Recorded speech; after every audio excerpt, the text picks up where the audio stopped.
Live struggle legacy. It's a whole movement. I got you, big baby. I keep the struggle live struggle, live music. Pay attention to how we do it. And so my dog who never made it out. Live struggle, I got you. Hopefully we break it out. Live struggle, live music. Pay attention to how we do it. And so my dog who never made it out. Live struggle, I got you on. The things we do when we're down on our luck, like a dolphin, anything to get fucked up. What you think? Now we out here trying to get locked up. Desperation brings desperate measures trying to come up. Hey everybody, it's your boy MP, Live Struggle Legacy, and welcome to the Live Struggle Legacy Podcast, Season 3. Now, real quick, if you haven't already done so, please make sure you hit that subscribe button, hit that like button, hit that notification button. If you're listening on a streaming platform, make sure that you hit that follow button. Save us, add us to your favorites, drop a comment, rate us, get active in the comment section. If you have a business or a brand that you want to promote, holla at me, because we're looking for sponsors. Okay, so I have a very special guest in the house today, none other than the lovely Ms. Kitty Quinn. Hey. Welcome, happy to Kitty. be here. Thanks so much for having me. Happy to have you. Super excited to get into some chatting. Absolutely. So we're going to have fun on this one. Okay, so real quick, I always tell you, like how I know the guest. Well, this is the first time that I met Kitty in person, but we've known each other on social media for a while. We have a lot of mutual friends, both pretty much, well, not a St. Pete native, right? But you've been in St. Pete for... I'm not a native, but Yeah. I've been here for a good long hot minute.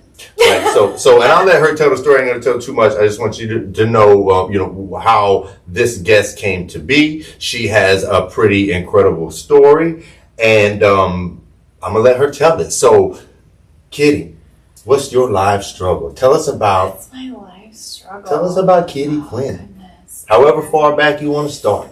Ooh, well, I mean, I guess we could start at the beginning, right? That's where you start. Mm-hmm. So, how did I become Kitty Quinn? Mm-hmm. Good question. I had a wildly fortunate series of events, honestly, that led me to the field that I now pursue.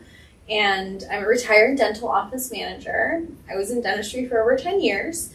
And I was going through a whole transitional phase. You know, I went through cancer, car accident, miscarriage, divorce, you name it, I went through it. It was nuts. All good years, all years that were rough, but they were good chapters that led me to where I am now. So I finally was realizing I kind of was coming to my end in dentistry. And with that, the universe struck, so to speak, and my office burned down. And they fired me about a week later via text, which was super awesome. Loved that for me. And then in the same week, one of my partners, because I was actively polyamorous at the time, so I had multiple partners, ethically non-monogamous, wasn't being like scandalous. Then 2 days later, he dumped me over a text. And I was like, wow. So I don't think like the universe can really like scream at me any louder that like there's time for like a quintessential shift in my life. I had become a part of the kink and fetish lifestyle community myself and had been educating myself on it for a few years leading up to that. Some of my friends in the community had ever suggested had I ever considered fetish modeling or getting into adult entertainment. And at the time, of course, I was just like, yeah, I don't know if I could ever, I don't know if I could do that. It would be awesome, but I don't know if I could pull it off. So I was briefly dating somebody for a year and a half or so that was in the industry. We met on Tinder, and I met people in the industry. So I met lifestyle people in the community, I met people in the industry, and I kind of started to really mull it over. And this all started about a year or a little more than a year before the office burned down. And I considered it, but in order to really consider pursuing adult entertainment, I kind of ran myself through the ringer thinking about every former friend, colleague, like family member, anybody, because the industry I'm in is a bit of a polarizing industry. You either are okay with it existing or support it, or you are like very, very strongly against it. And that's something that I really had to like dig deep within myself to determine if were to say like one of my family members say they wanted to disown me, or a colleague say they want to blacklist me, or a friend say they're no longer going to be my friend. I was asking myself, would that change the course of what I've chosen to do? And like I said, after a very long time, I really had deeply considered any and everybody in my life, you know, professionally, platonically, romantically, family. And I came to the conclusion that, you know, no, I'm not going to change my course because this is something that I want to pursue. This is something that I know I'm going to do it in a way that I'll never compromise myself. Like, I'm very proud of the work that I do. I mean, a lot of it is very odd to many, may seem a little strange, a little out there, but I mean, I think it's great stuff. I love doing what I do. So after I thought about it, place burned down, I got dumped. It was just a couple weeks before the big event downtown St. Pete, Fetish Con, which I will be at this year, August 7th to 10th. I just said, okay, let's chuck it in the fuck it bucket. Let's see if this works. I mean, at that point I was 35. So I was like, I mean, if I've turned down 2 opportunities to model throughout my life, if I turn this, I don't think I'm going to get any more chances. I think I'm circling the drain on chances to be a model. So I registered for the event with my stage name, and I went in it full at it. And the first 6 or maybe like 7 weeks, I was making like nothing. So I was delivering a whole lot of like Uber Eats and Postmates and Grubhub and all of those. Like, I was slanging food like crazy from like 7 p.m. to 7 a.m. Building my brand, building my presence, working on contacts to get shoots. But then once I started getting paid shoots and I started to, you know, the ball just kind of started rolling, and I kept going from there. And then it further from there went when I started to produce my own content instead of just working for other studios. Like, I still work for other studios. I don't ever see myself not working for other studios and working for myself exclusively. Some models do. Kudos to them if that works. To me, that sounds like a death march. I'm so bored. Like, I still want to like interact. I don't like a lot of people, but I do like the people that I like. I like to interact with them and not be a total hermit. But yeah, so that's how Kitty Quinn became Kitty Quinn. And it has been my own life struggle to just get this off the ground and support myself with it, and still just trying to like learn more, figure out more, and build this brand to be something that is like a, you know, something more significantly more sustainable, where I could then start even branching out into, you know, other endeavors as well. Like, I don't ever see myself not doing fetish work. I mean, I really love what I do, so I can't ever see myself not doing that. But I mean, I never saw myself not in dentistry either, and I still love dentistry. I just can't. I'm just not made for behind the desk anymore. I couldn't reach a plateau at like 30 and be like, okay, I'm just gonna like coast until I retire. Like, thank God we have those people that take those jobs and like work until they're like 65 at one place and stay loyal. Like, thank you, sweet 6 pound 8 ounce baby Jesus, we have them. But that's not me. I was just kind of like, I think I've done what I can do in this industry, and I just feel like I still have so much more to like give to the universe and give my life and achieve with my life. So it was a sad departure, but it was the right choice. But you don't seem sad. I mean, I really miss my patients. Yeah, that was the hardest thing to walk away Absolutely. from. I do miss certain aspects of dentistry. Do you know what I mean? I don't miss like a lot of insurance stuff. I still like see dental coding in my mind. Like if somebody's like phone number ends in like 2750, I'm like, oh my god, I wonder if they need a porcelain fused to high noble metal crown, because that's the code for a porcelain fused to high noble metal crown. So like I think those codes will forever be like ingrained in my brain. I don't think I'll ever forget CDT codes, but that's okay. It was the right time for the right departure. I spent over 10 years in that industry. Wow. I learned a lot. I, built my way up from filing and not even really being able to answer the phone outside of telling you to hold to, corporate office practice management. I mean, I ran like $1 million office. It was a lot of work. Dealing with doctors is a lot of work. I'd rather play one on TV on occasion and take my clothes off. It's way more fun. So first of all, I just want to commend you, because I think it takes bravery, it takes courage, it takes strength to jump out there into something brand new like that, especially coming from a background like, where you came from. It sounds like, a lot of, prior to that, maybe a little bit of academia, and then going into, a medical field, so to speak. It's a lot more stable and safe than, launching into your own business by yourself. That's for sure. It was definitely scary. So how long, was this something that, you had a midlife crisis, but suddenly all the things that were shaking up in your life and then this came to be, or is this something that was a underlying passion for a really long time and then you finally got to express yourself? It's a little bit of A and a little bit of B, to be truthful, entirely truthful with you. I have always had a passion for performing. I've always loved acting and performing. I've always enjoyed modeling ever since I was a kid. I've always wanted to be, I always said I wanted to be a model or an actress growing up. So there's definitely, an existing passion, because in fetish work, like what I do, it's definitely not the same as mainstream porn. It's you're not going to find me if you click onto Pornhub. You're not going to find me on the page. You are looking for something specific, usually, if you find my content.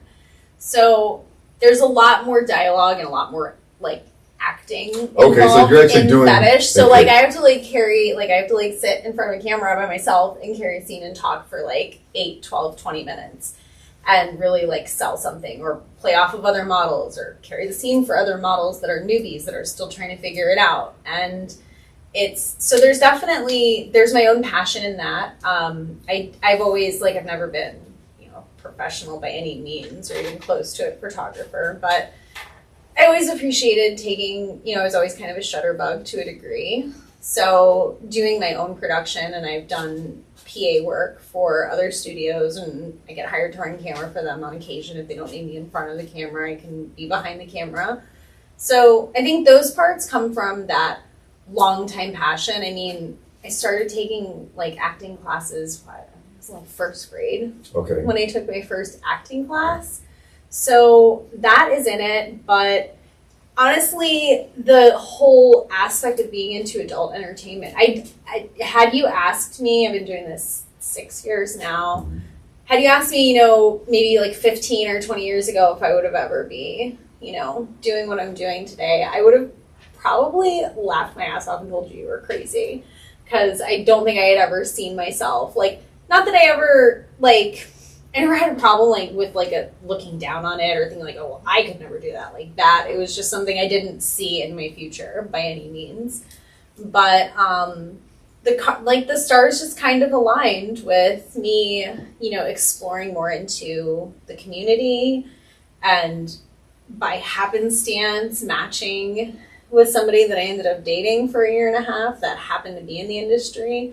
Realistically, in Tampa, St. Pete, it's really hard to not run into people that are in the adult entertainment industry, because St. Pete is literally the fetish capital. So St. Pete? Yeah, I was thinking there's Tampa. the reason why we have FetCon held there. I mean, St. Pete and Tampa, you could say both collectively if you want, whatever. But Tampa Bay. Yeah, the Tampa Bay area. Bradenton, St. Pete, Clearwater. So, I mean, that's one thing that's really good for my business is I have a beautiful, massive I have a cornucopia of talent and Tell us. I need you to elaborate. What is a cornucopia? A cornucopia. It's like you have like a cornucopia. Like I have this beautiful, massive, like volume of people to work with because there's so many producers and so many models and just so many people that are working in the adult entertainment industry around this area.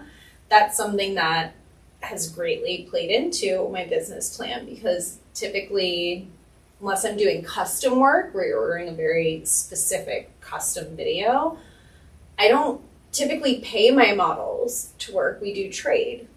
So all of like my stock content that I make that I just put out that isn't like custom order, that's like me being fortunate to have. And some of these ladies that I'm so lucky to work with are like legends in Fetish and have been doing this 5, 10, 20 years. And we get together for a day and you say, okay, what kind of weird stuff do you want to do today? I want to do some weird stuff. Is this cool? And then we shoot clips and then nobody pays anybody. The whole payout is the fact that we're getting content that I can resell forever because that's, I mean, my content in essence is a part of my retirement because I'll be making residuals off of this until the end. So that's why control of your content is such an important thing. Say that again a little bit louder so the people in the back can hear you. Control of your content is important. It is paramount. Never forget. And that's whether you're a musician, whether you're a singer, or a poet, whatever you're doing.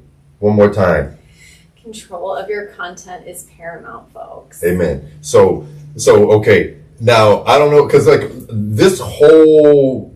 So first of all, let's talk about, because there's so much of this is vague. And even when people talk about it, it's so vague. And I need specifics. That's how my brain works. That's how my audience works, right? All right. Well, ask me more specifics. So we're going to get there. But it's such a spectrum. But before we get it is a spectrum. It's absolutely a spectrum. So we hear this term, the lifestyle. And I think probably the vast majority of my audience, they don't even know what that means, right? And I only recently found out about this whole lifestyle when I was trying to date, right? And seeing these profiles that I didn't understand. I got to go start Googling things. And then next thing you know, I always thought I was a freak. Next thing you know, you're on a rabbit hole in Urban Dictionary. Yeah. And I always thought I was like a freak. Like I always thought I was, you know what I mean? And then I'm like, damn, am I vanilla? Am I, right? So like on this spectrum, that's on this like far end of this spectrum, right? So you talked about being introduced to the lifestyle. So when were you introduced to the lifestyle? And tell us, what is the lifestyle? So when you say the lifestyle, I mean, honestly, it is a vague term and it vaguely describes several different lifestyles, if you're going to be honest, because, you know, in a lot of ways, the adult entertainment industry is very tied to the LGBTQ plus. I hope I got them all. Paws crossed. We're very tied. So there is that lifestyle. There is the kink lifestyle. People that have different kinks. I mean, some of the more there are thousands and thousands of kinks. I shoot hundreds of kinks myself in the past 6 years. I have a wide variety, and that's part of what keeps it fun. But you know, some of the common kinks you hear about are like foot stuff, right? Everybody knows about foot stuff now, right? And you hear about like the BDSM, you think about like the 50 Shades stuff and all that. That's usually like the very common place that, you know, the mind goes when you're not educated further on the community or the lifestyle. But in that, like, there's just like sub communities that are lifestyle. You have the swingers lifestyle. Those are lifestylers as well. You've got the hot wave communities. What's that? That's a whole different elaborate, please. We need details. That's more mainstream type of content. Hot wave? Hot wives. Hot wives. Yeah. I'm like, okay, like, you know what I'm talking about. I know about that. I know exactly what that is. So, but let's elaborate, because a lot of people don't. But I didn't want to interrupt. So. Well, no, it's okay. I mean, that's where, typically speaking, that's where you find these, like, amazing, wild, like, orgy films and, like, videos where you've got a hotel room and you see, like, 50 people all, like, banging and just having a really good time. So, I mean, more power to them. Get it on. I like a little less action going on at one time myself. But typically speaking, saying the lifestyle is somebody who lives kink. There are 24/7 lifestylists, people who literally, like, they have a dominant submissive dynamic with their partner, and they live that 24 hours a day, 7 days a week, and they have a dungeon in their home. That happens. You know, you have people that dabble, people that, you know, only act during their set appropriate times. Like a lot of, like, my session people for my dominatrix services, they don't necessarily entertain some of their kinks unless they're, you know, Time and place. with a proper professional to do so. It's like a time and place kind of scenario, Yeah. right? Yeah. I kind of came into my curiosity about the lifestyle. I was still married at the time. I was not in a happy place. I was like, I had gone through a cancer scare that I had removed. Everything is good. I'm cancer free now. Good. 12 That's what's up. 12 Congrats. years now. Thank you. But after that happened, I kind of just came to this realization that, like, even on, like, my very best, like, double rainbow, won the scratch off, got the extra coffee for my barista day, I was like 75 or 80% happy. Yeah. And, like, that is kind of just, like, I started, like, that's just, like, a really shitty life to just, like, settle for and commit to, where, like, on, like, all of the, you know, stars align, you get lucky every way, and you're still, like, maybe 80% out of 100% happy. Some people would kill to get to that happiness. That's awesome. Some people are content at that level of, you know, satisfaction and fulfillment. Me, no, I want to strive for more than that. So I was going through a lot. I was kind of realizing my end to dentistry was kind of I was starting to realize it was coming to an end. My marriage was coming to an end. I was just going through a lot personally. And I just realized that I was missing something. Like, a fundamental piece of my puzzle was, like, gone.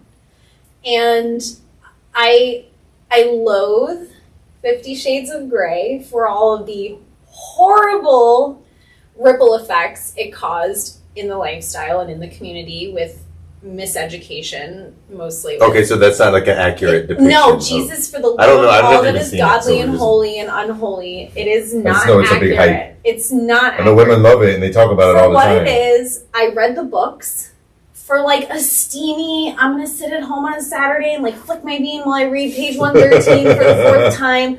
Fantastic. Yeah. For, like, fiction, like, fanfare novelty where, like, you know, you're a hot, horny housewife at home, I love it for what it is, and that's all it should be. But unfortunately, it took a wave, and that wave was echoed extra loud with places like Instagram.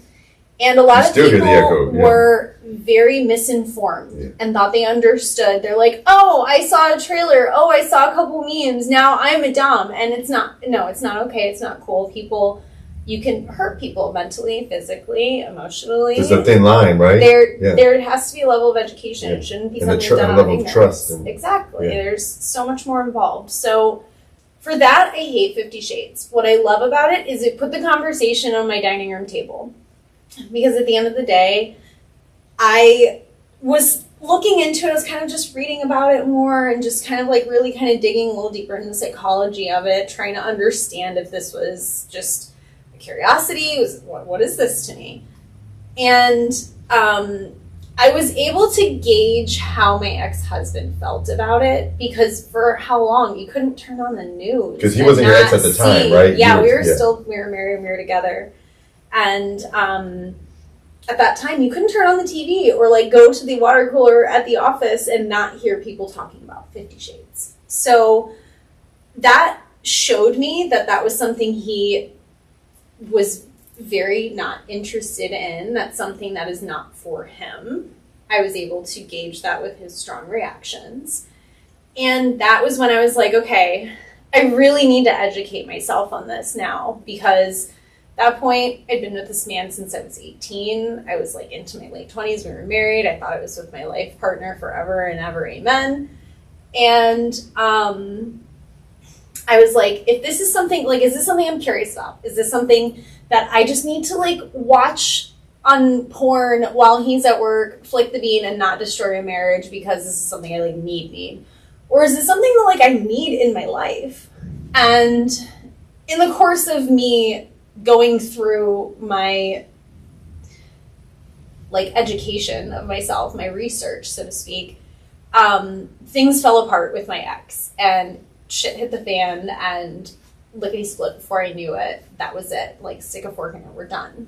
So that kind of kink actually was a huge part of the demise of my marriage, which is another reason why I feel so passionately about it, because it is something that I don't need to do crazy things every day as a lifestyler. I mean, I do a lot of crazy things a lot of days, but I don't need to in that way. But I do have a place in my life for kink and for certain fetishes that I feel a better fulfillment, a better life, quality of life. Like, I feel more complete being able to act on those things. And a lot of those things aren't even sexual. Like, a lot of those things are things I do for work that satisfy an itch. But I would never do that with the guy that, like, I'm banging at home. Like, we have a different dynamic. Do you know what I mean? Well, and typically, I mean, the guy I bang at home doesn't bang Kitty Quinn. He bangs me, which is different. Yes, okay. But I think that's really how it kind of came into it. And then after my divorce, I just was further educating myself and meeting people. And I realized that, yeah, this was something that had, a very big place in my life. And it was something that wasn't, a phase of curiosity or something. And that's kind of what roundabout led me into all of this. That's how I found it. So it was like kind of like needs not being met in the marriage, and then having to explore outside. It didn't even really correlate to needs not being met in the marriage. Yes, he had needs that were not being met. I had needs that were not being met. We as a couple had needs that were not being met 100%. That didn't necessarily lead to the kink or anything like that. I thought that was a whole lot of other things that I didn't even tie to anything as far as those types of needs go. Do you know what I mean? Yeah. I guess one could say that, like, yeah, my needs of being able to be open and free about my thoughts and my feelings, maybe those needs weren't being met that led to it. But it wasn't by any means, it wasn't anything that, like, I was sexually dissatisfied.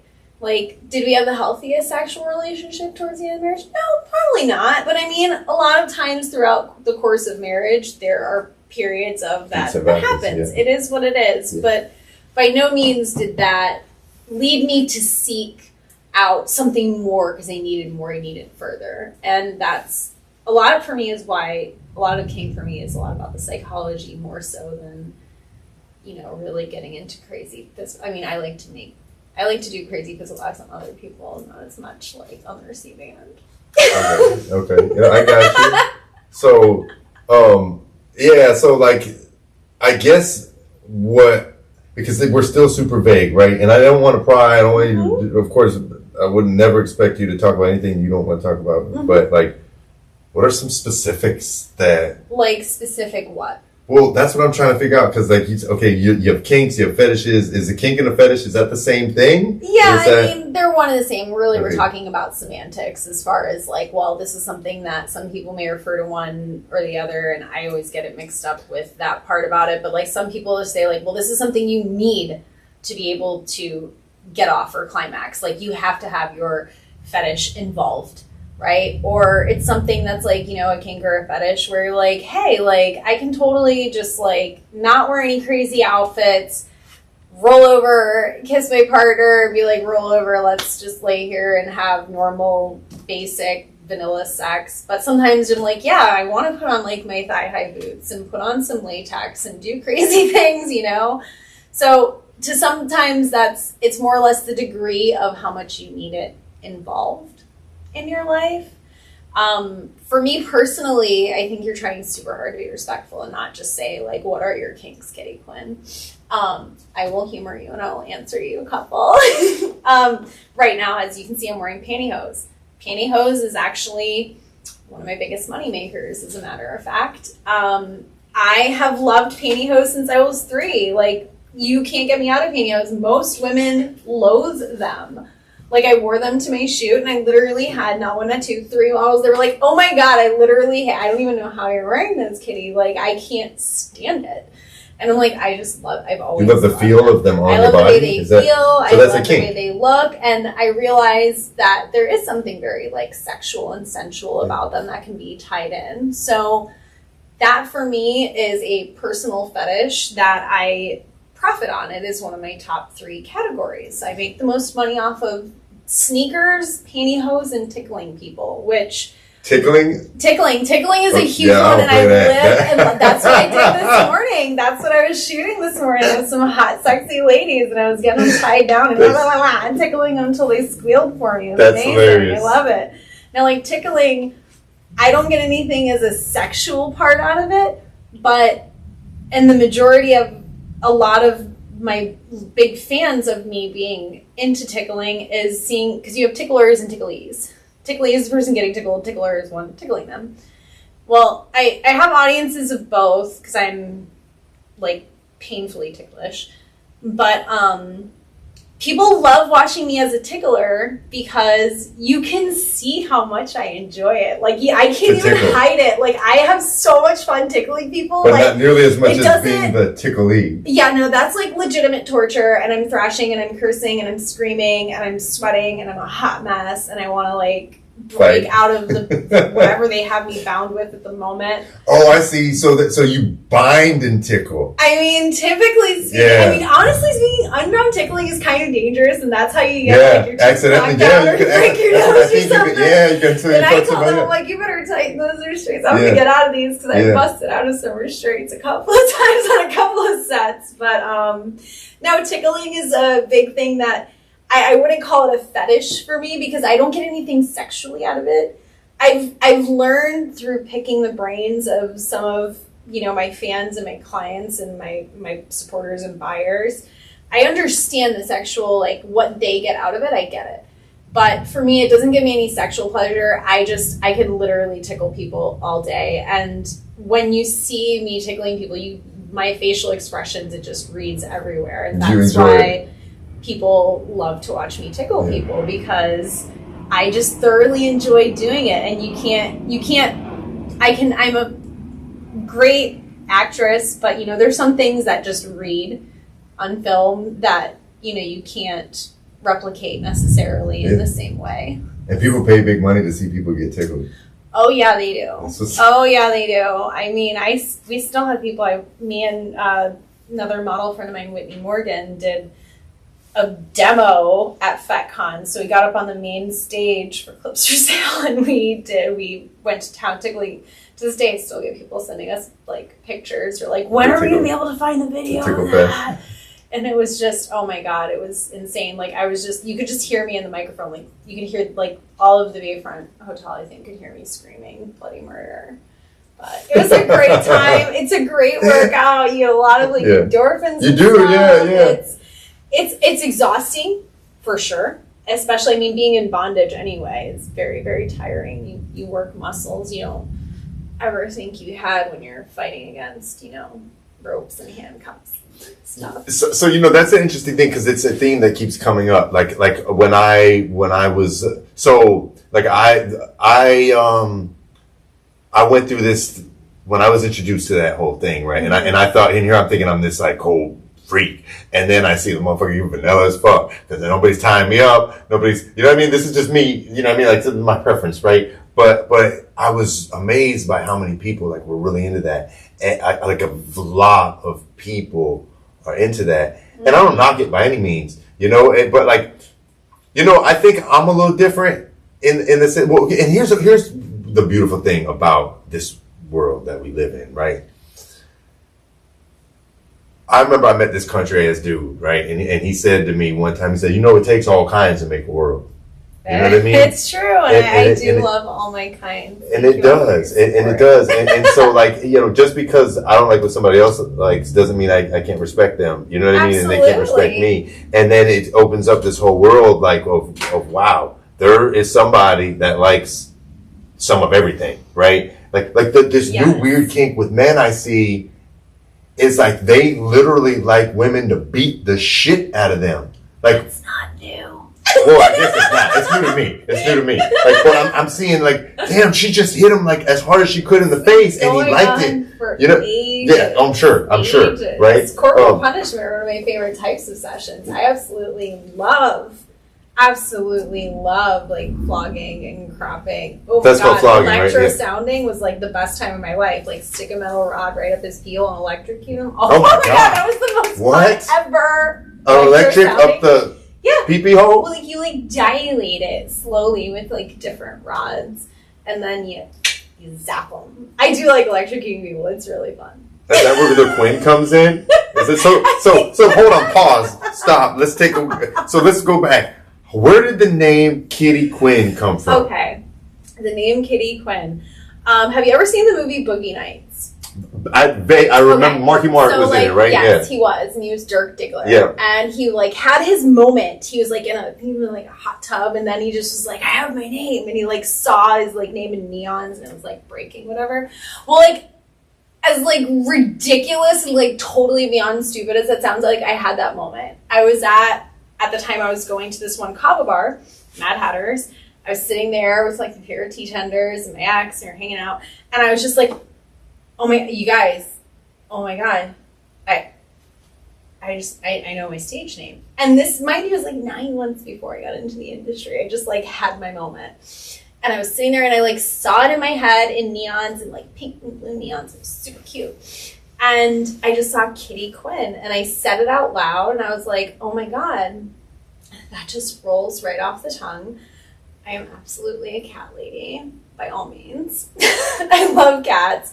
I have been told over the years by dozens and dozens of different people that I do have a lot of very feline characteristics or traits or, you know, personality, I guess, aspects of things. Do you purr? I can, yes. You have to do the right thing to make me purr, but yes, I can purr, and I do purr on certain command. But I digress. And yes, I love Harley Quinn. She's one of my all-time favorites. Like I love like going all the way back to the history, like reading there's a book Mad Love about her, and you go all the way back to like when she was 6, where you really get into the nitty-gritties of like why she has the weapons she has and the, you know, diseases mentally that she has, and kind of like how she came about.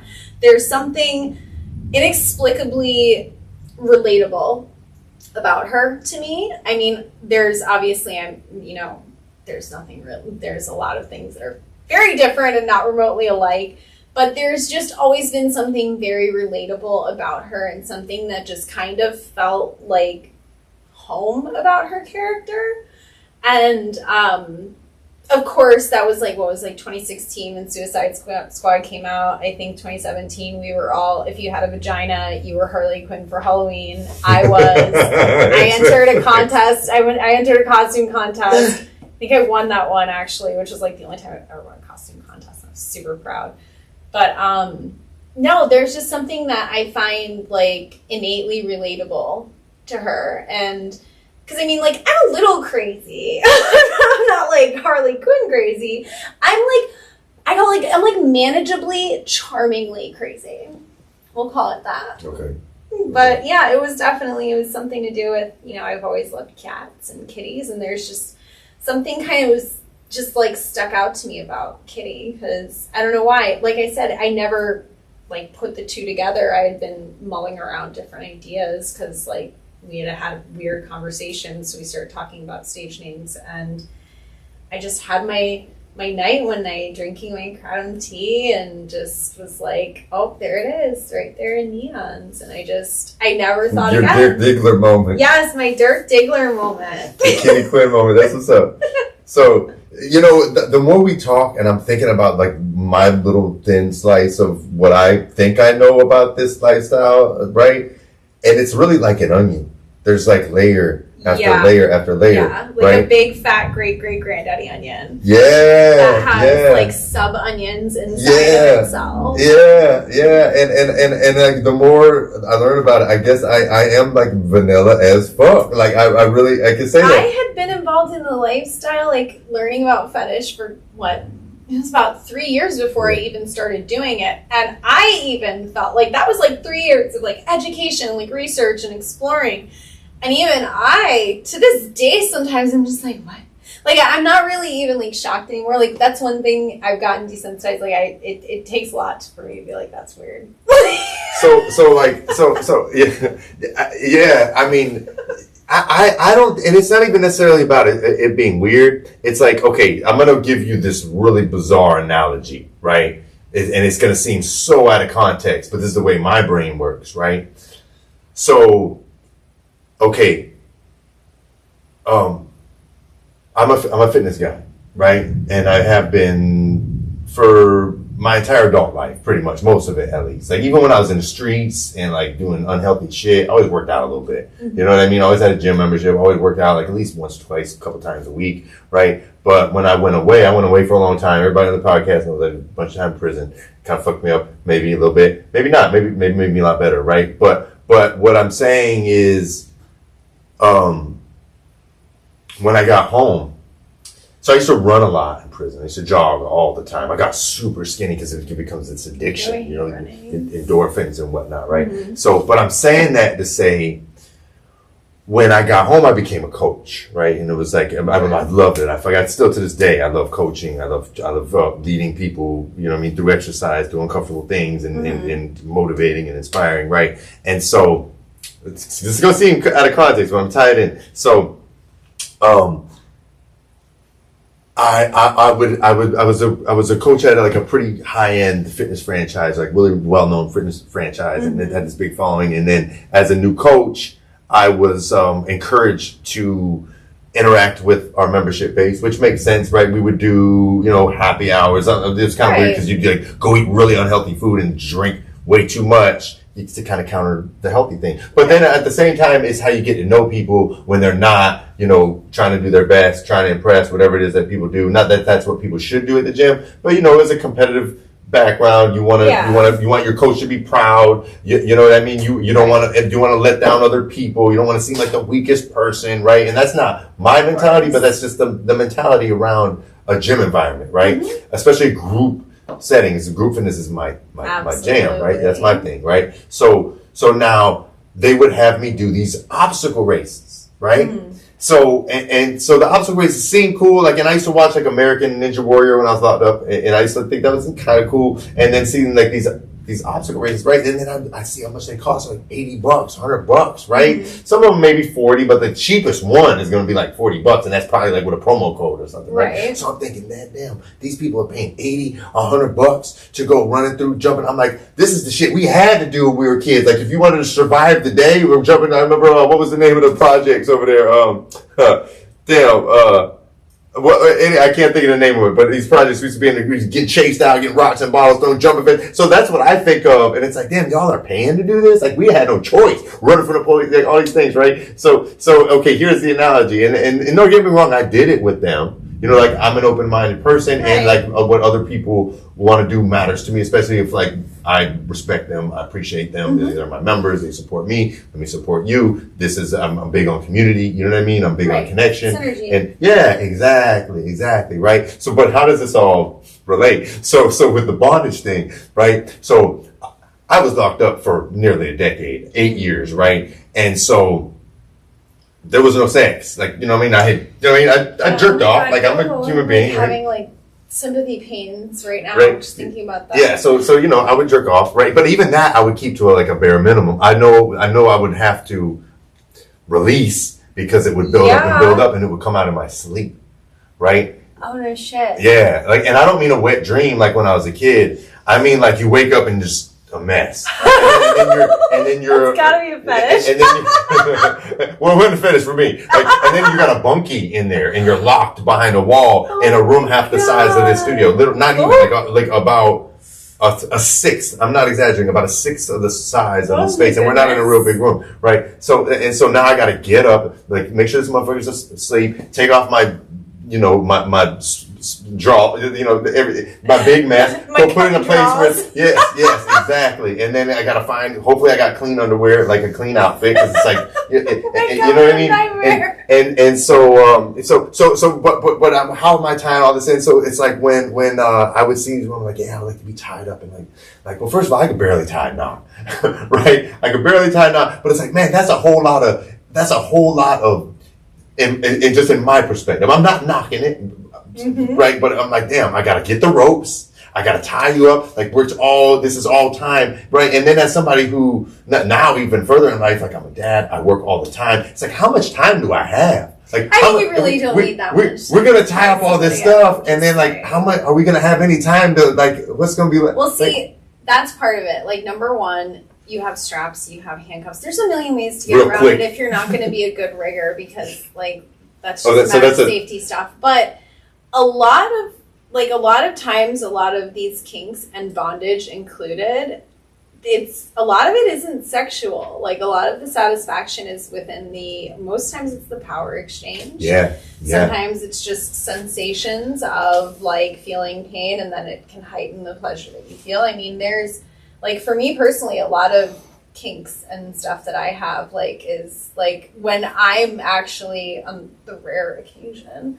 you see me, like I love using, like, being flogged, like that's fun, but like, it has to be like my own pace, like my own, like, obviously all of your safe scene consensual like rules and regulations and stuff apply, but I don't get anything sexual out of that, really. I don't get like super turned on by it, but there's something sexual about, the vibe and what you're doing, but it's not like, I'm not doing it to get a snail trail. The guy that's hitting me isn't doing it to bust a load. Like, same thing, like when I'm the one doing like corporal punishment and pegging and stuff, like, I'm not getting off on that. I mean, if anything, I'm getting off on taking your money, honey. Like, stop. Yeah. But I mean, now for that person, a lot of times that is also tied with them getting off, but that's part of the power exchange in kink and fetish and stuff like bondage, where it's not always about both parties having a traditionally what you think of as sexual experience necessarily, where it's not about getting off. So for me, talking about the lifestyle and the kinks and the fetishes, it's almost like talking politics or can be. even like religion, right? Absolutely. And people feel as strongly about it. Yeah. So that's why when you feel me, like you said something about the way, like I'm tiptoeing around it, because the thing is, like, there's a certain level of trust in some of these things, Right. like a huge level of trust, matter of fact. And Absolutely. so, like, for me, somebody who, spent most of my adolescence and adult life, like, running the streets, like, trying to make money, selling drugs, just getting high. Everything was about money and music, right? And then like, sex was a byproduct of that. Right. But it's like, it was just like drunken sex. Yeah. After the club and everything else, Reckless youth sex. right. we call So that. right. So it's like then like in the years where people are experimenting and all of that, like that all happened for like, I was in prison. Right. Reading and doing yoga and trying not to get more time. You Yeah, know what I was mean? married, and that's why I didn't Yeah, get it until right. I was 30, because I spent my 20s not, like, I was committed. Which I is was, I was like a housewife for all of my 20s. Okay. So I wasn't out exploring, I wasn't dating. I didn't, like, I started dating my ex-husband like 3 months after I graduated high school, and I was with him until I was 32. So, like, there was, talk about going back into the game with, like, apps and stuff. I was like, okay, like, the last time I met a boy was, like, at the football game. What are you guys throwing me into here? This Yeah, so sucks. those apps are insane, right? So, I so mean, we, I will forever now, like, I would go over an app over, like, me. Like, the only psycho I met was the one I just met, like, organically at a bar, and he was a psycho that I had to, like, that's the story. so you're saying you did better than the apps? No, than you did. apps, like, yeah, I've had much better luck in my day over apps. I ended up, like, two of my long-term relationships, well, actually 3 of my long-term relationships really came from matching on all of them. They were on Tinder too. So I've only like really really physically met like 2 people on apps in my life, right? And one of those, one of them ended up being like a pretty incredible friend, and then the other ended up being like somebody I thought I was going to spend the rest of my life with, right? And so I'm not. I put everything from spend the rest of my life with to I'm going to like start setting up another date on our Uber ride home and telling you that I have to go pick up my drunk friend because it's so bad. Yeah, no, I feel that. So I had weird experiences with fucking psychopaths on apps that made me delete all the apps. Right. And so here's the weird thing about the apps, because I want to get more into the kinks and talk about, tie it into the whole, like, how it's like politics and religion and that sort of thing. Right. The sensitive topic, so to speak. Right. Even for the people that are super in that lifestyle. And I feel like it's some of the people that are super in that lifestyle that are a little bit more sensitive to it than, say, the people who don't understand it and maybe mock it and joke about it. Right. So, that being said, I had to Google all these things on the apps, right? I met one crazy ass woman that was super upset with me because I wouldn't fuck her in front of her boyfriend, right? So, yeah, they had a cuckold. Yeah, and he was a cuck, and it's like she got super, and then she was like super insulting to me and was trying to like belittle me and say like really fucked up things to me, fetish, right? Yeah. So then it was just basically like, fuck this shit. Like I don't want nothing to do with this. Yeah. And then I went away from that. But then there's this other extreme polarization where, like, here we're human beings. We have this biological nature. Like, if you're not thinking about sex when you're dating, why are you even fucking dating? Like, what are we here for? Why do we have about sex instead of like sex? So that's the whole thing. And you see these dating profiles that are like, if there's no sex or no sex, like if you're thinking about sex, it's like, well, hold on a second. That's like if we don't have physical chemistry, then it ain't never gonna work. So yeah, and that's like how people. So this is a weird thing navigating, and so I jumped all the way off of the regular like Tinders and all that, and I jumped onto like one of these adult sites that I had to pay like $40 to get into. Then I'm not gonna lie, I was fucking scared. I was fucking terrified. I ain't gonna lie to you. So just let me give you one example, and I'm not judging this if this is what you're into, but I'm just not into it, and I'm scared of it. You're not kink shaming. You're just sharing experience. Exactly. Okay. So the woman has a glory hole, and she was like inviting people to the glory hole. And she had this very specific, like, criteria. You need to be this girth, this length, this ethnicity. It can't be bent this way. And then I'm like, what in the fuck? Right? So she needs to just get a clone of Willie then. Jesus Christ. And then even like hours of operation for the glory hole. I'm open from this time to this time, and that. And if that's your thing, by all means. And then I did. Just being safe. So there was this one woman that was fucking beautiful, like, oh my God, beautiful, like, holy shit, she's beautiful, right? And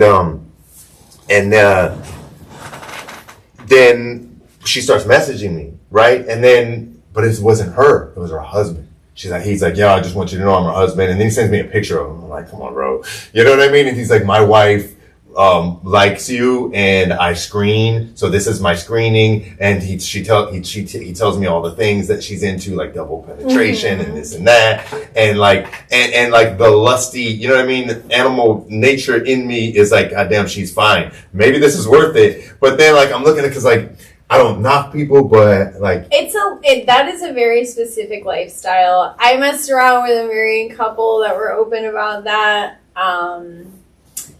It was a cool experience.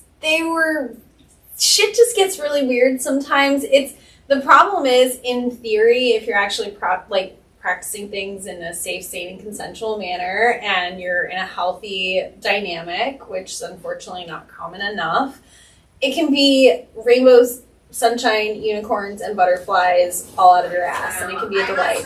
But on the other hand, a lot of it is just people are very misguided. People are not doing things in healthy manners, and that's where you get people, because like it sounds like you kind of went through an experience. You know how people trauma dump? It was like she like kink dumped on you, and I'm not talking about that kind of a kink or a fetish. I mean, that's a separate we're not even gonna go into that category. I digress. But it was kind of like you just had like a fetish dump on you. And it's crazy that could in be a different context. I mean, maybe she was just really starved and just was having a day and just had to like let it out. But you do have to be respectful. You have to take your approach and the way that you speak to people about it. And I mean, I understand, like, that's why I was kind of poking at that you were kind of tiptoeing around, because you were being, you know, respectful. And would to say, like, showing reverence is a little bit extra. I mean, that's not really the proper connotation, but, like, in the respect that you're saying, it's like religion.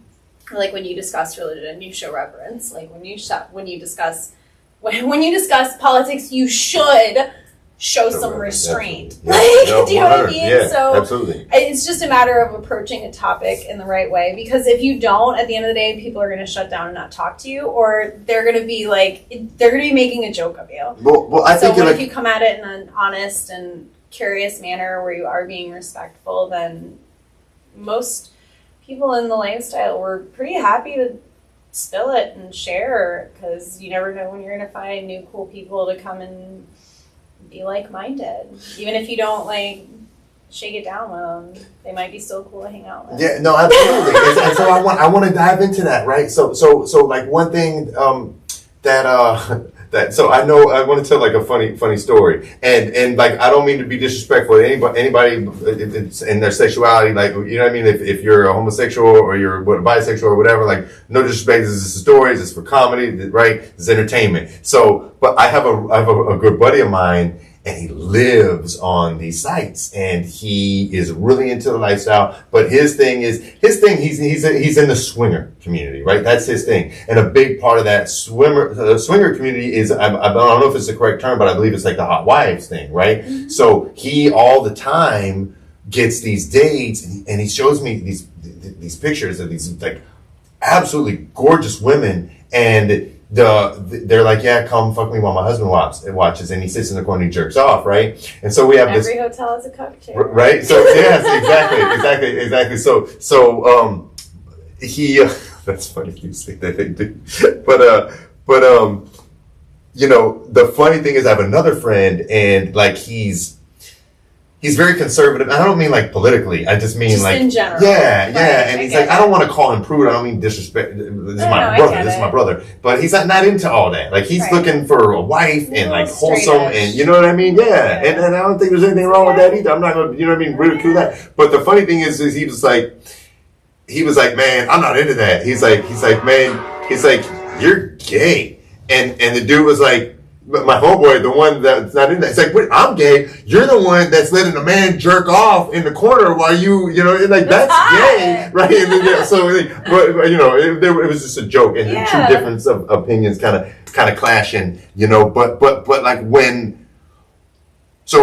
yeah, I'm not into all those things, but I'm an open-minded individual, right? So it's like when I found, you know, someone that I thought, you know what I mean, like that I truly loved and like respected and wanted to be with. It's like, okay, this is what you're into. Now I have my limitations, so I'm gonna tell you what I'm not. These are my no way. But then it's like, okay, this could be fun. You know what I mean? And then trying these things, and I think that's a big part, like, of a healthy dynamic in a relationship. Because like what you said, if you're gonna be now, if you're polyamorous, that's whatever. And I don't knock anybody in their lifestyle, you know, and I used to think that maybe like that's how I wanted to be, but I'm a real spiritual person, right?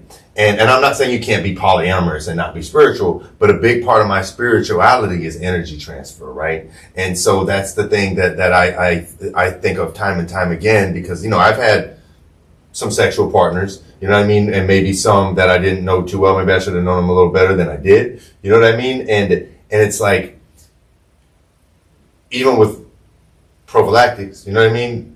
Condoms or whatever, they don't block from energy, right? They don't block the energy, right? And I feel like when we're intimate with a person, you know, you're exchanging not just physical diseases, but literally like spiritual diseases, right? And it can leave you feeling heavy. And so I've had weird experiences in my life where I'm like, damn, why am I feeling like this, right? Where did I pick this up? Because this isn't my normal. And then in retrospect, you think, man, like, you know, you think about maybe the partners and then some of those partners and all this energy exchange, right? So without going on that whole tangent, right? Because again, I'm not knocking anybody if that's their thing, but I'm For you, your energy is better in a more concentrated manner, where it seems to be more fulfilling for you to be more on a smaller scale of an exchange versus people that are, in ethically non-monogamous relationships or polyamorous relationships. Well, and I guess if it's a good vibe all the way around, that's different. But you don't know. It just depends on the people, because there are some people that are in those dynamics where their types of exchanging energies and stuff, it makes it all melds together and makes, the perfect casserole. But not for everybody. It just depends on the person. Well, then you got people, male and female, that prey on energy, like a succubus. You're familiar with that term, correct? Right? So, I think that also is going to have to tie into your how empathetic you are or not too, because that's just, I think that's in the way I view the world and stuff, that's the greater energy exchange, is dealing with people who are empathetic and people who are apathetic, realistically. You know what I mean? Absolutely. Because I'm very, very empathetic, and I'm one where I engage with my friends or somebody that's hurting, and it's like that standard meme where you like shake hands and the person's like full of dark black energy, and then you give them a hug and then you walk away with the dark black energy. Mm-hmm. Exactly. See, that's exactly what I'm talking about. So when you're just talking about a hug, and that's a real true thing. We felt that, right? Right. And so when you go deeper into that intimacy, it's like, and your energy is it just depends on how in tune you are with that at the end of the day, because some people like yourself are very attuned to themselves and those feelings and those energies, where there's just some people out there that are just completely oblivious. You know what I mean? But when you get 100%, and I think a vast majority of people maybe, right? I shouldn't speculate. Oh my God, but so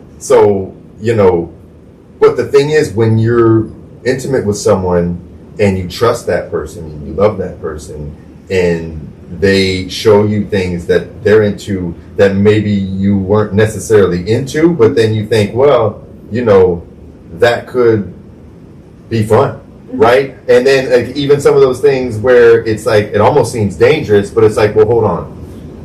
I would never hurt you. I don't mean you personally. I just mean, I would never hurt you, and I know that you trust me, and it's like you want me to do these things because I've been asked when I was younger to do things that I didn't feel comfortable with because of things that happened as a result of like, okay, but she told me to do this, and then next thing you know, somebody's like going to jail. Right. You know what I mean? And that's a scary thing for men. Especially, and I don't mean to generalize, but it is a very real and true thing, right? And it took me, 40 years on this earth to finally say, you know what, this is something that she really likes. This is something that it's important to her, and then you experiment, and then next thing you know, like, you know what? That was fun. We could do it again. Yeah. We could try something else. We could add, right? So I can see how... And then, sometimes you don't, you know what I mean? Like, prime example, like me and the guy I've been talking to, and, like, we both have kinks. We share some kinks. There are some kinks I have that I know will just never be up his alley. Luckily for me, I get to exercise them professionally, because those are the only kinks that I like that. It's not anything like I need, thank goodness. He has kinks that, like, he's like, no, it didn't. Trust me, that wouldn't be up your alley, do you know what I mean? But we've also, like, tried some things together. Like, there are some things that, like, no, I'm just never going to be interested in. Do you know what I mean? I do. Everybody has their limits, and they have to be respected. But I think, really... what the end goal is, what you're really seeking, is that person that is your safe space, that you can be open with and vulnerable with, and you guys can share your healthy and unhealthy, needs and desires and little kinks and fetishes, and feel safe where you can discuss that and know that it's okay. They may want to be like, hell yeah, let's do it. They may be like, ooh, like, I respect that that's your thing. I don't understand it. It's not for me. But the whole point is that making you still feel like you're in a safe space to be able to discuss your sexuality, because society has really tried to make sure that it's not comfortable for people to really discuss sexuality. Like, we've come so far over so long, but it's just still a very polarizing topic for people. It's a very sensitive subject. And so today, I think you just touched on a hot topic, because that's something that's been like that's frustrated me since I was really young, in a sense where it's like, okay, we live in a culture, in a society where sex is taboo and sexuality is taboo, right? Unless it's totally like behind closed doors. And then, all these things, like, even like, for example, not even a sexual thing, but the anatomy, right? So, in other parts of the world, women don't wear a top and it's normal. People aren't like turning into sexual fucking predators because a woman has a shirt off, right? So, in certain parts of the world, I would be causing a problem wearing a tight shirt. Like exactly. You're so exposing your thigh, it's trouble, right? But even in our society here in the United States, if a woman pulls out her boob to breastfeed, like, you got people like, oh, what is, you know what I mean? It's like, look, baby's hungry, like, she's, you know what I mean? So it's like, and I think that attitude breeds sexual misconduct. You know what I'm saying? I can see what you're saying, and yes, to a degree. Taboo is a necessity in life. Not everything can be. I've had at length discussions with a good friend of mine, another model, Vika, about this, where unfortunately you can't remove all stigma. You can't remove all taboo, nor should you try, because by trying to just like put it on the news where like we can all discuss it openly and freely and nobody has to like think about anything and nothing's taboo because everything's accepted, you just literally ruined life for so many people who the only reason they have their kink or their fetish is that it is a little bit taboo. There are some of my own fantasies and stuff that I won't divulge that are things that are, if it wasn't taboo, you would just totally take the excitement out of it. There would be nothing that would be like, ooh, getting snail trail, you know what I mean? Like, it would just not happen.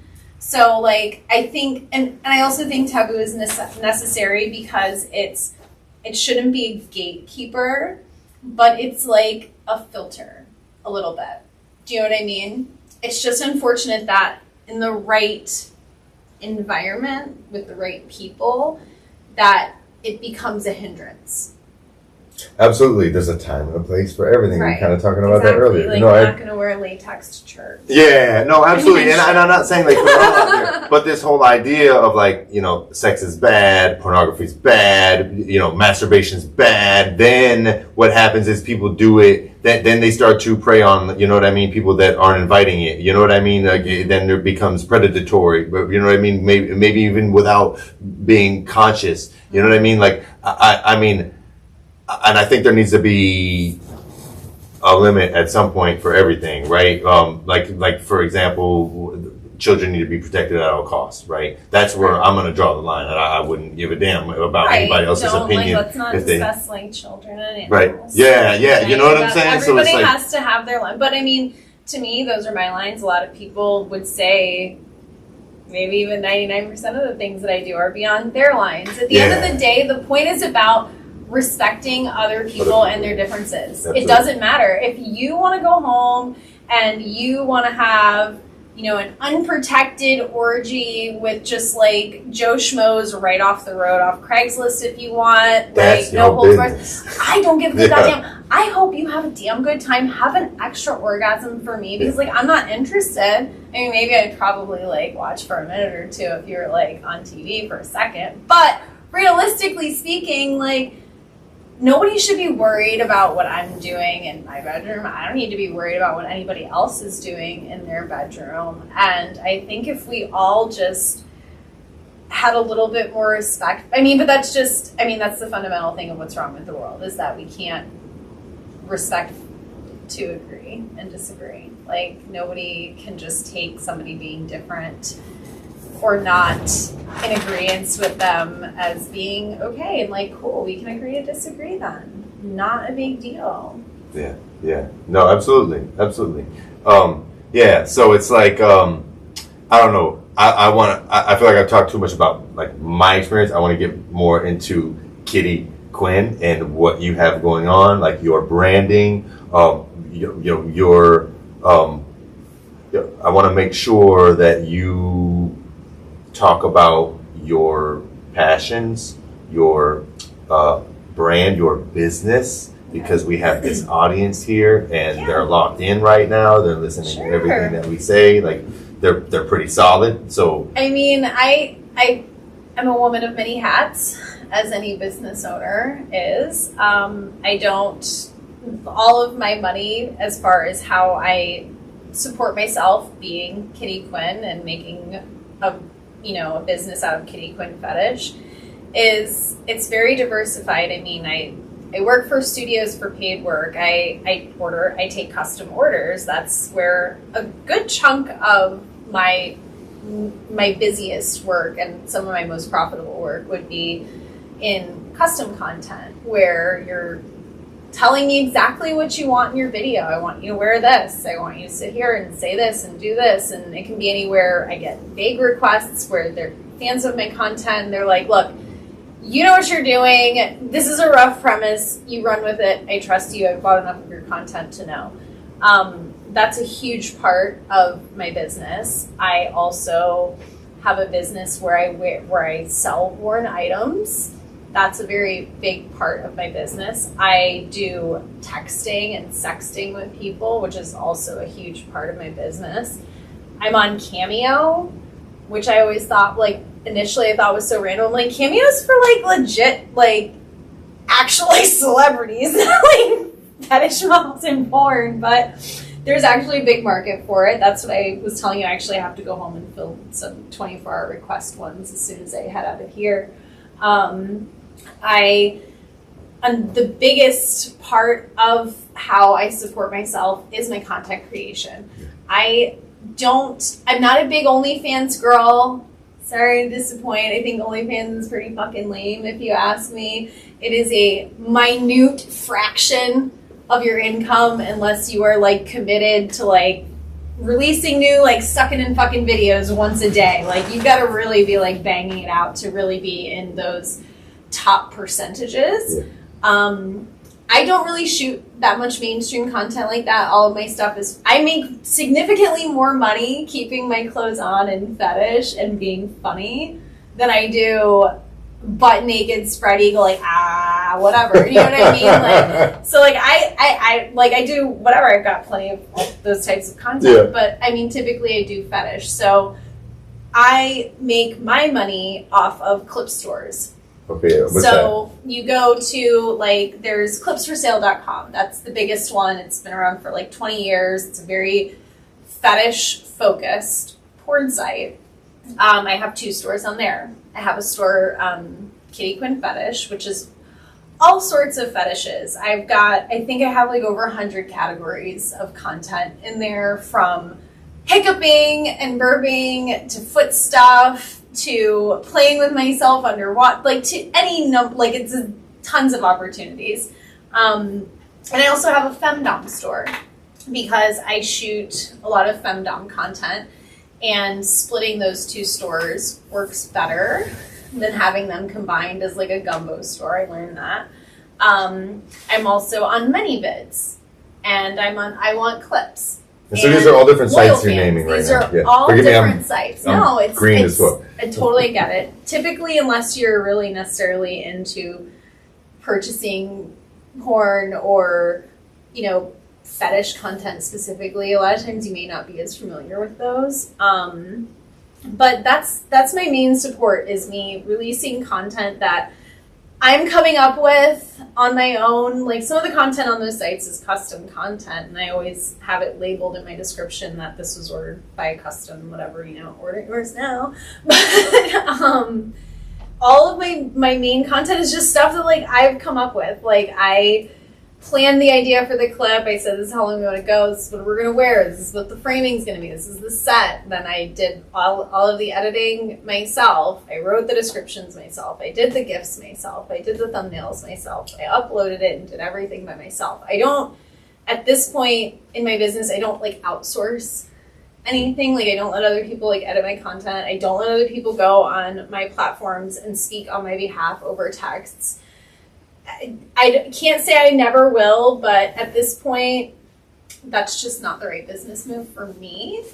At this point, who knows what the future holds? I don't know. You don't know. None of us know. But the majority of the way that I make my money is off my clips and my clip sales, for sure. And that goes hand in hand with getting custom clip orders. But, you know, I resell my wardrobe stuff. Like, I'll sell these pantyhose.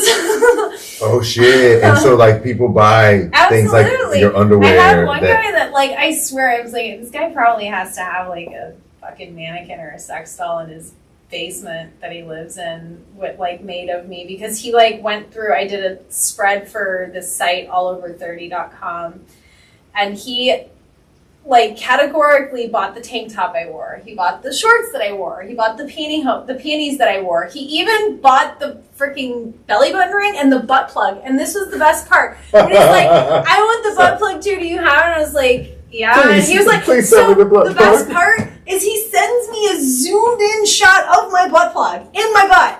And I'm like, sir, that wasn't necessary. But are you this sure? one, I want this one, Kitty. Okay, bud, no, I'm sorry. I'm not knocking. No disrespect. No, we're having fun. okay. It's entertainment. The things that I get in my emails, the entertainment value is bar none from some of these gentlemen, because you have to consider the fact that a lot of the messages I'm getting are typed with one hand while they have their dick in their other hand. Yeah. And I totally get it. It's cool. It is what it is. I know what I'm doing. Do you know what I mean? It's not like a joke. I mean, it's not like I haven't like typed messages with like a vibrator on my vag at the same time too. I mean, we're all human. We all do it, right? I guess I think we all do it. I do it. But yeah. Is it ever, do you ever have to like, well, I'm sure you have, but like set a boundary when somebody's like too much? And all the time, of course. I mean, at any time, like whenever I go on a shoot, I always, you know, my limits, my boundaries, like what we're going to be shooting for the day has already been discussed with the producers or the models. When I session and do dominatrix work, the limits and boundaries have been discussed already ahead of time. When you're doing like stuff like I do like on Sex Panther and stuff where I'm doing like texting stuff, that's more kind of like on the fly sometimes. You know, I mean, of course I've had to check a few people in my day, as anyone in my industry will learn quickly. But I haven't had too many like issues, to be honest. And a huge part of that is luck. Another part of that I always think is I feel like you kind of set the tone for a lot of things. Like a lot of issues in life you wouldn't be in if you didn't put yourself in the position of be in that position. Like, yeah, that totally sucked. What they did was super fucked. But like you took 3 different choices to put yourself in the position to be fucked right now, and you got to kind of think about that a little bit. So I've always been very straightforward, straight from the chase. Like I've worked with certain people that people were like, well, be careful, they're known to push limits, but I just initiated the working relationship with these are my limits, and I stood my ground about it, and they never questioned and they never pushed me about it. So to a degree, I think the way that, you know, I handle those interpersonal relationships of any degree, I think has also saved me from a lot of awkward moments or weird stuff like that. But I mean, a good chunk of that is just sheer luck. Yeah. There's nothing to do with it.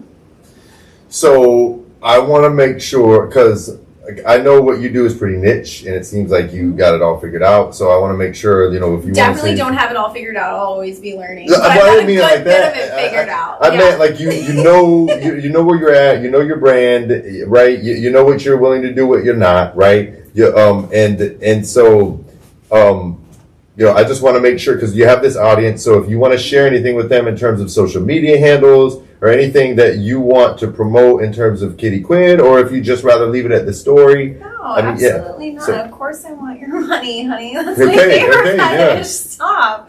The best place to go, honestly, is just misskittyquinn.com. MISSKITTYQUINN.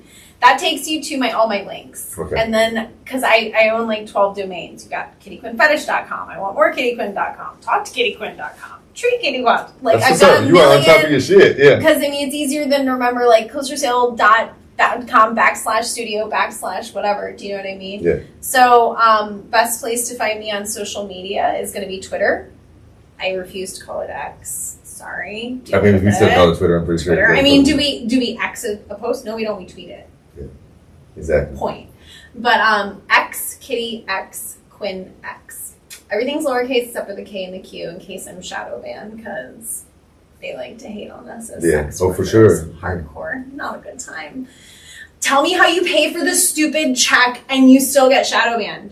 I'm like, bro, I'm literally giving you money every month. Unshadow ban me. This is a crock of shit. That seems like the hardest code to crack in terms of algorithm. You're right, because I gave up on it. I was trying to get into the whole, NFT space, and you know the whole. I mean, you have to get involved in these communities, and I just wasn't getting the same responses in terms of engagement that I get on, say, like IG and Facebook. Oh, fuck IG. I've been deleted. I now have to go like a different IP address or something to make a new account. I hear a lot of people having that issue. Yeah, they can. The only reason I even maintained it was simply for the use of communicating with photographers. What about TikTok? Ew. Okay. No. Okay. And that place is a shit show. Number one, Yeah. I'm like happy I don't waste my time on it. Number two, I like dabbled for a minute because like a couple of my friends were like, I'm getting some decent traffic to my clips for sale from posting. I was like, oh, okay, here we go. That's why I started a YouTube channel. I still have to update that. I'm very What's the YouTube handle? KittyQuinnTube.com. Tube. Okay. KittyQuinnTube.com. Okay. Okay. Is that and a if pun? you look it up, it is like, well, yeah, I don't know. I just feel like it's like YouTube, Kitty Quinn Tube. It's Okay. YouTube. Okay. You know, I don't know. Yeah. But No double entendre. no, I mean, I don't know. I felt like it just sounded catchy, I guess. I don't know. Yeah. I was just No, like, it is. Kitty, yeah, absolutely. I don't know. It just kind of like Somebody's probably like, as they're watching this. right. Okay, so a big part of this podcast is me giving people their flowers. You're familiar with that expression, right? Mm-hmm. So, Kitty, I want to give you your flowers on this show because I think what you're doing takes a lot of courage, takes a lot of bravery. And I know that, when we talk about why this is such a sensitive topic for me to discuss, not because I'm sensitive to it, but because I know other people that are and people that I care about, right? But the whole thing is, like, we share truth in this podcast, and we come on this podcast as our own authentic self, right? And I was thinking about a lot of the things that you were saying in terms of kinks, and it's like, I'm a pretty spiritual person, and something that I've learned to do over the years is shadow work, and it almost seems like a type of shadow work, right? That you do in a controlled, safe space, Absolutely. right? So I think that's pretty commendable, right? That you're potentially helping people through this. But the biggest thing is, like, you're doing this because you're passionate about it. Mm-hmm. You're proud of the work that you're doing, right? Absolutely. You're not using it to make it out of some horrible ass situation, right? So the kind of sad and kind of dark part of one of the many layers of this big jumbo onion that we call in this whole lifestyle, or in terms of like sex work, not even necessarily lifestyle, because there's two ends to that, right? There's usually a receiving end, there's a giving end, right? There's the patron, and then there's, you know what I mean, the host, so to speak, right? So, and that being said, I've known women who have done this work and loved it, and they're passionate about it, and it's fun and exciting, right? And just like some of my best friends are strip club DJs, and that doesn't mean they live in the strip club and they're like drooling over women. It's just like, it's just something fun, it's controlled, it's safe, right? And so it's lucrative, right? Yeah. So it's like, why paint it in a dark light? But for some people, it's about making it out of this really fucked up situation. Some people are doing it in secret. Right. A lot of people do it in secret. I had some really tough conversations with somebody I care for deeply that would be super uncomfortable just knowing that I had this episode, right? Right. And it's like, I don't think that's necessarily fair, but the whole thing is like, I've heard a person who has been involved in, the adult life, right, in the sex work, it referred to it as bad as murder, right? And I'm thinking, how could you even compare those things as somebody who has seen people murdered and lost people to murder, right? And lost people who that are, lost their life because they murdered somebody, right? So to me, that's not, and it kind of makes me sad that there was some kind of life, because we all are a product of our life experience, and it makes me sad that some people have had life experience so bad that you could compare. No, I get it. And I mean, at the end of the day, that all comes down to perspective and perception. Yeah. Because I've known people in my 6 years in the industry, I've known people that, quite honestly, never had any damn business being in this industry for their own state of mentality and their own place in their life with their traumas. Yeah. I've seen people that came into it to just get themselves to a point, had no intention of ever, riding this out to be a long-term thing. Cause I'm like, I don't give a shit. I'll still make content till I'm a gilf and I'm like crotchety and old. That's fine by me. Yeah. But, some people have just strictly come into it for a very small period of their life because they are in a bad place. Some people start in the industry in a good place, wind up in a bad place, and sometimes they pull themselves back out. There's a lot of people that have been in the industry and have left that are God knows where, and there are people that have been in the industry and have left and are super successful otherwise. It's the same as any, we could talk about Hollywood movie stars. Some of them there's some that have lived on the streets. There's some that are super successful. Really, it all comes down to your walk in life and your perception with, the way that your perspective interprets things, because anything could be, you can go to the same place on the same night. I can have the time of my life and be next to you, and you can have the worst time of your life, and maybe neither of us, even in the entirety of that evening, knew that the other one was having a good or a bad time. It's all just about where it comes from. The only thing that's sad to me is just knowing that some of these people have to live through bad circumstances and pain. Because that's just unfortunate. Absolutely. When they're doing it and they don't want to do it because they're doing it for some other motive, right? And that is where it's a slippery slope, and it does become sad. But I don't want to throw shade on, because that's not you. That's not who you are. Right. You brought a lot of levity to this. You brought a ton of fun to this platform, right? And just being your true authentic self, sharing your passions, your experience with the world, right? I think that's pretty dope. So I want to commend you on that. And I just want to see if you have any maybe closing remarks or maybe some advice for anyone that maybe is considering this, or just anything in life, anything that you want to share with the audience. I'd say, I kind of always say it jokingly, and I think of that gif with Amy Schumer where she turns around with her wine glass and she's like, I'm doing God's work. And I'm not a very religious person. I was raised Roman Catholic, but I'm not very religious at this point in my life. But I jokingly, with a very huge grain of salt, say that what I do, I am doing God's work, because when you're talking about kink and you're talking about sexuality, people are speaking from some of the most vulnerable places you can ever reach them. The most dark, the most vulnerable, the most difficult place that they will ever know to speak from in the entirety of their lives.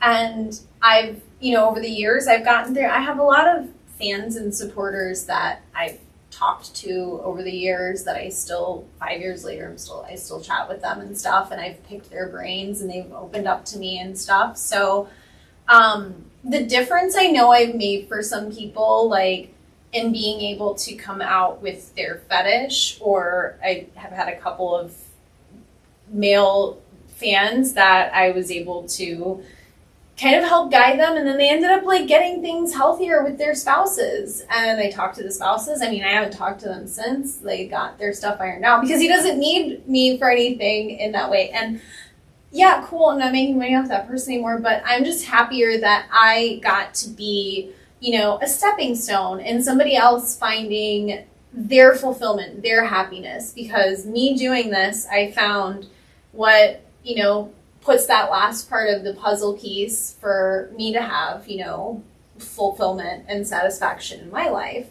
And knowing that for a lot of people, I do help them find that. For the people that, more or less the people that interact with me, with sessions and chats and stuff where I really get to know them better. And also, I mean, I don't know about you, but like when I don't come, I get super fucking cranky and I become like a major bitch. And I'm just helping people come more. And there's never a bad thing in this world. We're like, oh no, damn, she came again. Oh no, he had an orgasm. Woe is me. No, I'm making the world a better place by spreading one orgasm. One nut at a time. That's why I think the slogan for was "Come bust a nut to my smut." You know what I'm saying? That again? Do it. I do. Come bust a nut to my smut. That's your slogan? That's okay, my that's what's up. So on that note, this is kind of hilarious because we had a previous podcast guest and they channeled some pretty heavy things, but like the fate of the universe is relying on this woman's orgasm. If she does an orgasm, like the universe as we know it, like life. Listen, at certain and I'm not mocking. This is like real. I'm not being funny either, and I have people who can attest to this. In certain points in my household, if I don't have the orgasm, trust me, the ripple effects will be felt. It's gonna be a ripple effect. It's gonna be I get so, oh my god, I become the bitchiest little brat when I don't get laid. Like, oh my god, if I want to get laid, and you're like, no, I'm just like, so, oh my god, like cold. Oh my god, I get so sassy. I'm like a dude. I'm super sassy. So, Kitty Quinn, I just want to thank you for coming on to the show. Thank you so much for having me. And, thank you for sharing everything that you do, your passion, your story. That takes a lot. So, again, kudos to you. Anything else you want to say in closing? Pay for your porn.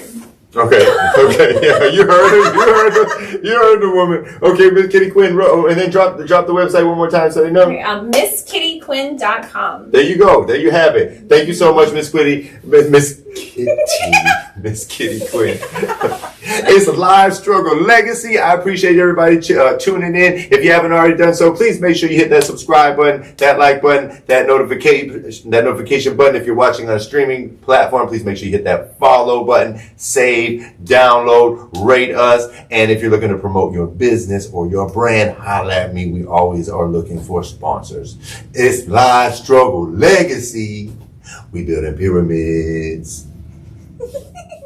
At Autism Acceptance All-Stars, it's more than awareness, it's action. When you sign up at the AAAS.org, you join a movement for acceptance, inclusion, and real impact. Don't miss our Memories Delivered program. We bring professional photographers right to the homes of autism families, capturing genuine moments in the comfort of their own space. Becoming an All-Star is free, but the difference you make is priceless. Visit the AAAS.org today. Be seen, be heard, be an all-star. If you'd like to promote your business on the show, please DM us for sponsorship opportunities. Thanks for tuning in. We out. Live struggle legacy. It's a whole movement.